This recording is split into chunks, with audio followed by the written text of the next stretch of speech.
ये कहानी है हस्तिनापुर की रानी गंगा की, जिसने अपने ही 7 नवजात बेटों को डुबो दिया। और उनके पति राजा शांतनु एक वचन के कारण बस बेबसी से देखते रहे। एक के बाद एक 7 बार ऐसा हुआ। राजा का दुख बढ़ता गया, पर वो अपने वचन से बंधे थे।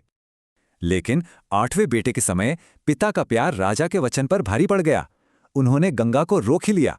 गंगा ने कहा, महाराज, मैंने उन्हें मारा नहीं, एक श्राप से आजाद किया है। ये कोई क्रूरता नहीं, बल्कि दया थी। उन्होंने पहला श्राप समझाया।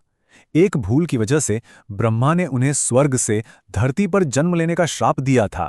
पर एक और श्राप भी था। ये बच्चे असल में वसु थे, जिन्हें भी धरती पर जन्म लेने का श्राप मिला था। गंगा ने वसुओं को वचन दिया था कि वो उनकी मां बनेंगी और उन्हें जल्द ही इस श्राप से मुक्ति दिलाएंगी। पर 8वें वसु का शाप अलग था। शांतनु के रोकने से अब उसे अपनी पूरी सजा धरती पर काटनी होगी। शांतनु का वचन टूटते ही गंगा भी आजाद हो गईं। वो बच्चे को लेकर चली गईं, जिसका नाम रखा देवव्रत। पूरे 16 साल राजा शांतनु अपने बेटे का इंतजार करते रहे।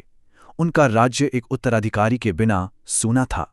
फिर एक दिन उन्होंने देखा कि गंगा नदी को बाणों के एक बांध ने रोक रखा है। आखिर ये किसकी शक्ति थी? तभी गंगा प्रकट हुई और उनके साथ था एक तेजस्वी युवक। ये कोई और नहीं, उनका अपना बेटा देवव्रत था। गंगा ने बताया कि देवव्रत की शिक्षा दीक्षा ब्रह्मांड के सर्वश्रेष्ठ गुरुओं से हुई है। आते ही राजकुमार ने अपनी बुद्धिमानी का परिचय दिया। उन्होंने कहा, राष्ट्र राजाओं से पहले आता है।